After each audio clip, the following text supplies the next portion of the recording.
Today I am going to continue talking about Chenrezig. So I am going to start with talking about Chenrezig and who he is. The last time I gave this talk about Chenrezig, the question came up, well, how did Chenrezig come into being? So I'm going to be touching on that as well as some other things. First of all, Chenrezig can be looked at as an expression of the compassion of all the Buddhas of the 3 times and the 10 directions.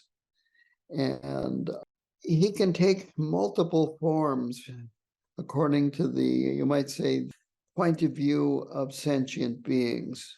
The Dalai Lama is considered an emanation of Chenrezig, so are the Karmapas. And Kalu Rinpoche, who is also considered to be an emanation of Chenrezig. One reason why Kalu Rinpoche was considered that is that he established Chenrezig practice in his centers throughout the world.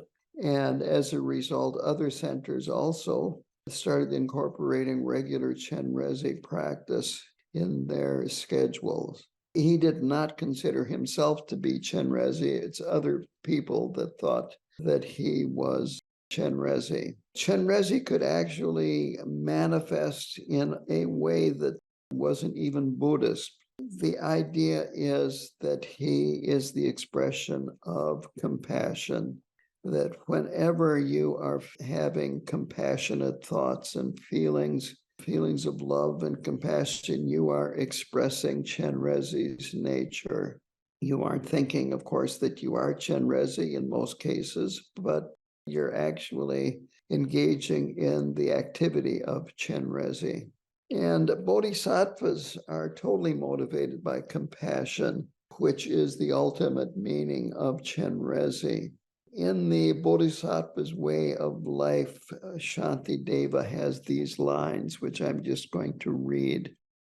May I be a protector for those who do not have one, a guide for the travelers on the road, a bridge or a ship or a raft for those who want to cross the water. May I be an island for those who look for it, a lamp for those who wish to have light, a bed for those who need rest, a servant for those who need a servant. So the point of all of this is these wishes are really unattainable for us, but it doesn't matter that we use our imagination and we use this love that is within us and our compassion to help transform us, to wish that we could benefit others in this way, and we do what we can in the meanwhile. And this will help us have compassionate thoughts and compassionate actions in our present life. This also gives you an idea of the minds of bodhisattvas, that this is how they are motivated. The mind of Chenrezig can manifest in many ways. It can manifest as a human, as an animal, a plant, or even something inert like a rock. It just depends on the situation. Very simply, whenever there is compassion, there is Chenrezig. I had a dog. He sometimes behaved like he was motivated by compassion. Sometimes he wasn't motivated by compassion. He liked to chase after chickens, for instance, but he was so kind to human beings. He liked kids, and he didn't bark. I called him my Walmart greeter. People would drive up and he would go over to the driver's door and wait for the door to open, wagging his tail and smiling. He just loved people. Anyway, from the relative point of view, there is an origin story for Chenrezig. From an ultimate point of view, of course, there is no origin, there is no form, and so forth. There is no mantra, because all of this emerges from emptiness. From the ultimate point of view, all of this is beyond the ultimate, or the ultimate is beyond the relative, excuse me. So the origin story from the relative, and I've heard a number of them. This is the one I am going to use. This is the one that Bokar Rinpoche uses in his book, Chenrezig, Lord of Love. So Amitabha, one day that he needed to have help to benefit beings. And so he created two beings, a young man and a young woman. His right eye emitted a beam of white light and took the form of Chenrezig. From his left eye, a beam of green light sprang, and from that light came green Tara. Chenrezig appeared as a young man, fully developed on a lotus. And I'm going to talk primarily about Chenrezig at this point. So Chenrezig thought in front of the presence of Amitabha at a later point in time that as long as there is even one being who has not attained awakening, I will strive for the benefit of all. And if I break this promise, may my head and body split into 1,000 pieces. And Amitabha, of course, being omniscient, understood this thought and said that it was an excellent promise. Now, later on, Chenrezig, after working for aeons, kalpas and kalpas and kalpas, to liberate beings, he looked at samsara and saw that there were still countless sentient beings that were inhabiting samsara, and therefore he had a moment of despair and thought that he just didn't have the capacity to accomplish what his initial promise was.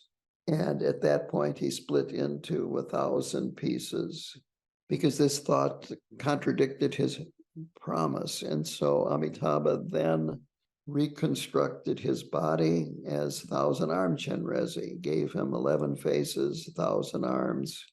And this form, he could be of more benefit to sentient beings in the 6 realms. And then Chenrezig retook his promise and became even more vigorous in his efforts to liberate sentient beings.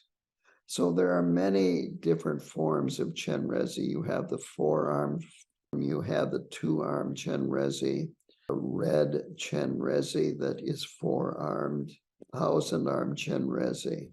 All of these are just different manifestations of Chenrezig. They're not different Chenrezigs. They're just different manifestations of the same Chenrezig. Now, from the relative point of view, Chenrezig has a place where he dwells, where he lives. There are 2 different places that are mentioned in the practice that we just chanted. One is Dewa Chen, Sukhavati. The other is the Potala. And these are different places, at least according to Bokar Rinpoche. Dewa Chen is in the west. Amitabha is the Buddha that is the head of this Buddha realm. And the Potala is a different pure land where Chenrezig is the being in charge of it.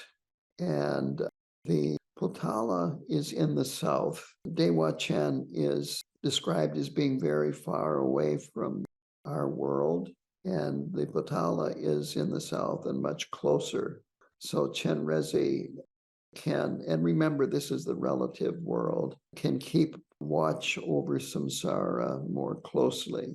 Now, in actuality, I remember Rinpoche talking about Dewa Chen as being actually very close. It's just that sentient beings feel that it's very far away. If you attended my teaching last weekend, the Pure Land, it's a matter of having pure view or having impure view. If you have pure view, you see a pure land. If you have an impure view, you see samsara. Again, this is through a relative point of view that Dewa Chen is a long ways away. This is from a relative confused view. Let me be even more specific. Dewa Chen is a long ways away, and that the Potala is closer and in the south. The palace of Chenrezig is the Potala in this realm of Potala. The palace in Lhasa of the Dalai Lamas is called the Potala. And in fact, from the ultimate point of view, these Pure Lands are of, quote, one taste, that they're beyond these concepts of one or many. This is from the ultimate point of view. So this is important to remember. You have the point of view of, in terms of the relative world of an enlightened being, and you have the point of view of a confused samsaric being. This is why things look so differently to us confused beings versus a bodhisattva. And from the ultimate point of view, it's important to keep these separate and not confuse them. If you can't see the Pure Lands, it means you don't have pure vision. We can be reborn in a Pure Land by making aspirations, turning our attention to them, and so forth. That this helps purify our mind and our karma, and it helps us become receptive to the aspirations of enlightened beings. They want us to be reborn in their Pure Land. Now, the thing is that it's easiest to be reborn in Dewa Chen. This is the one that Rinpoche talks about, the one that we want to be reborn in. It's very difficult for a person to be reborn in any of the other Pure Lands. You have to have at least experienced emptiness, whereas within Dewa Chen, it is primarily our aspiration, our faith, and our confidence. Dewa Chen is described as, from the ultimate point of view, beyond description, beyond concepts, beyond words, beyond time, beyond existence and non-existence. It's non-fluctuating, it's unchanging. Its size is immeasurable. From the relative point of view, there is no suffering there. Birth in Dewa Chen occurs by the being appearing on a lotus flower in their mature adult form, still a youthful form. And it happens in an instant. And I like this. This is Khenpo Karthar Rinpoche's words. Born as a youth, someone who was fully grown and developed, but not headed downhill. Everybody in Sukhabadi or Dewa Chen has the same type of body. You have the 32 major marks and 80 signs of the minor marks of perfection of a Buddha. Everyone born there is identical and equal. Their bodies are golden in color. Their clothing is monastic robes. Once you have been born there, you've actually attained the first bodhisattva level, which means that you have experienced emptiness. And this means that you have gone beyond suffering, the suffering of an ordinary being. But you still have not attained the ultimate level of realization of a Buddha. But having been born there, then the teachings are constantly available and you cannot backslide, and you're guaranteed that you will attain complete liberation. But you already have attained a high level of realization. What's most important in our efforts to attain rebirth in Dewa Chen is our aspirations, our devotion to Chenrezig and to Galwan Karmapa and our other teachers, and to avoid engaging in negative actions, and to purify our karma. The Potala, actually, Chenrezig is there too, but it's an emanation of Chenrezig. Chenrezig actually dwells in Dewa Chen. So to continue with this, I would like to talk a little bit about the mantra, Om Mani Padme Hung. So the mantra is the union of sound and emptiness. Again, sound and mantras are located in the relative realm. They arise from emptiness, which is in the absolute or the ultimate reality realm. Mantras are endowed with the power of action. They arise from emptiness. They return to emptiness. In a way, you could say they're emptiness itself. But from the point of view of the relative realm, the sounds have a very powerful effect. That sounds and words have meaning. They designate feelings and all kinds of things. They have power over the mind. Even though they have no self-entity, a word has a meaning. The meaning might be interpreted differently by different people, and what a word means in one language might be totally different in another language. Many words in one language mean one thing, and in another language, there's no such word. This is part of the idea of relative reality and having no self-essence. The meaning of a word depends on the person who is hearing it. But these mantras, for instance, Chenrezig's mantra, Om Mani Padme Hum, it has power because in a way it's the name of Chenrezig. It is his name, and these words have power. They have power to affect a person's thoughts and the power to affect another person's thoughts. So Om Mani Padme Hum is a way of naming Chenrezig in the relative world. This name describes his compassion and the strength of his wishes for benefiting beings. By reciting his mantra or his name, as the case may be, this transmits these qualities to the mind of other people, to our own mind when we're repeating it, and others if they're hearing it. So this is one of the main beneficial powers of his mantra, or any mantra that has the name of the deity in it and has other words relating to the function of the deity. So when we are repeating and reciting Om Mani Padme Hum, we are just invoking the deity, Chenrezig. We are invoking his blessings. We're expressing our devotion to Chenrezig. When we visualize Chenrezig while we are reciting the mantra, again, this helps us become receptive to receiving the blessings. And when we are visualizing the blessings of Chenrezig transforming other beings, for instance, beings in the 6 realms, this again is transmitting these blessings to other beings. So let's go through this syllable by syllable. Om and Hum are sacred syllables. There's a lot of different meanings for Om and Hum, but in this case, let's just keep it simple.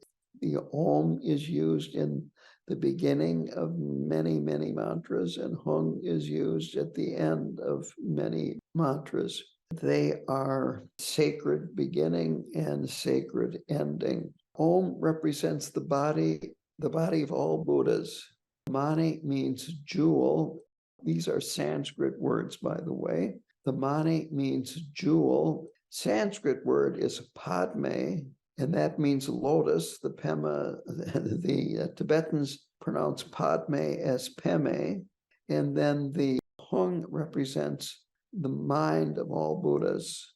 So you've got Om, the body of all Buddhas, then you have Mani, which is jewel, lotus, and then Hum, the mind of all Buddhas. That's a simple meaning of Om Mani Padme Hum.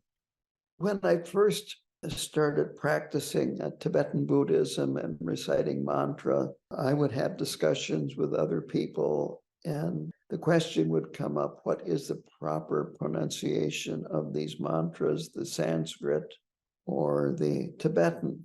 And the first point is that we do not have any actual recordings of a person at the time of the Buddha or 1,000 years later pronouncing these mantras. We're guessing at how they were pronounced back then.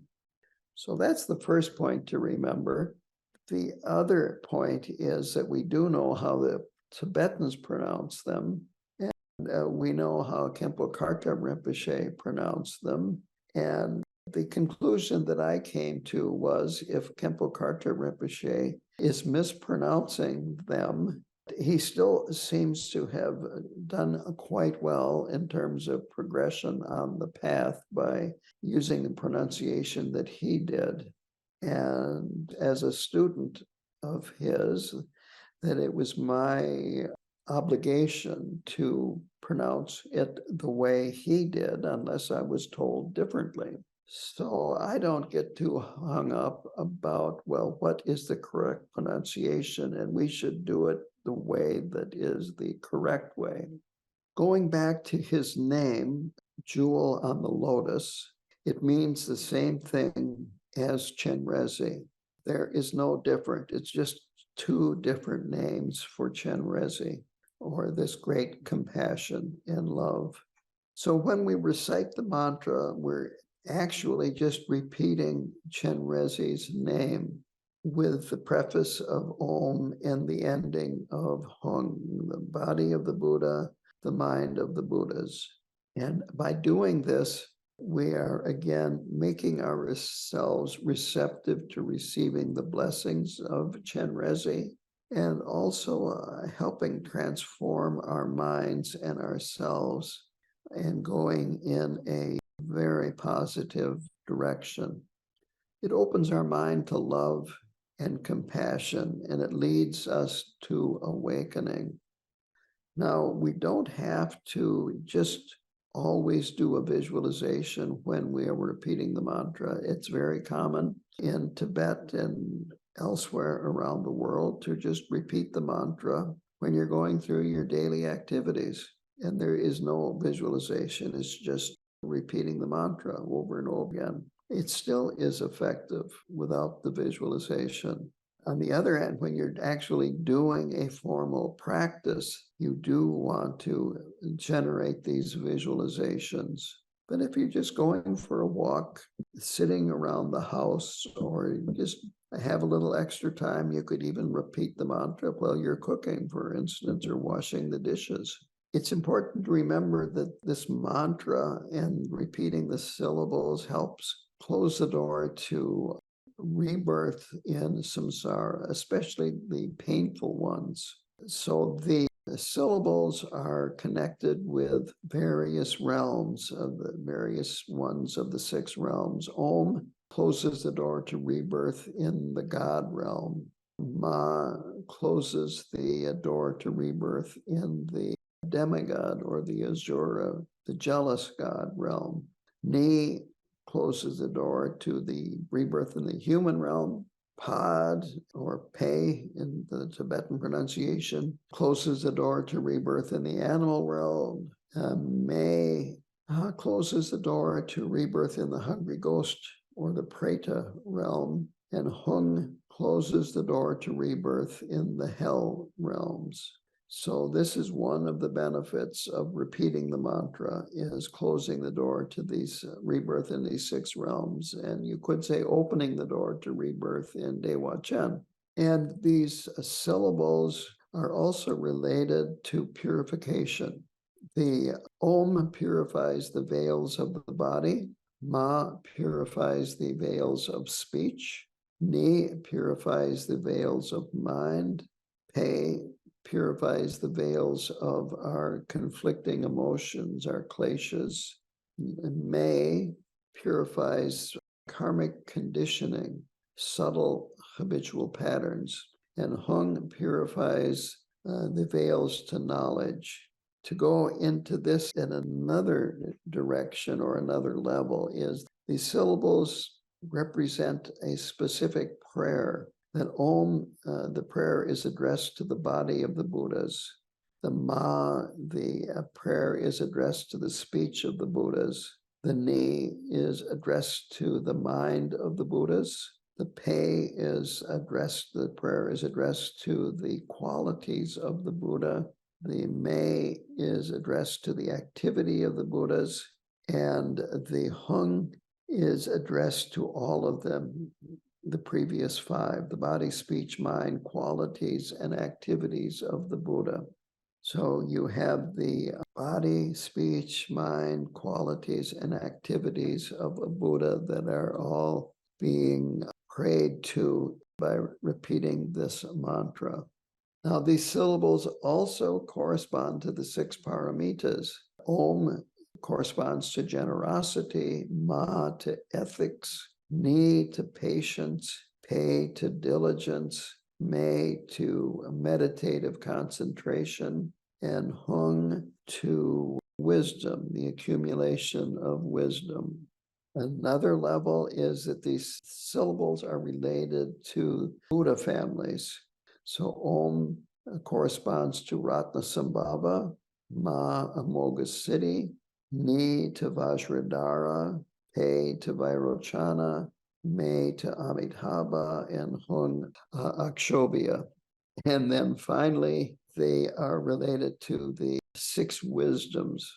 This last two are about the five Buddha families. So Om is the wisdom of equanimity, Ma, the wisdom of activity, Ni is self-arisen, unborn wisdom, Pe is the Dharmadhatu wisdom, Me is discriminating awareness wisdom, and Hung is mirror-like wisdom.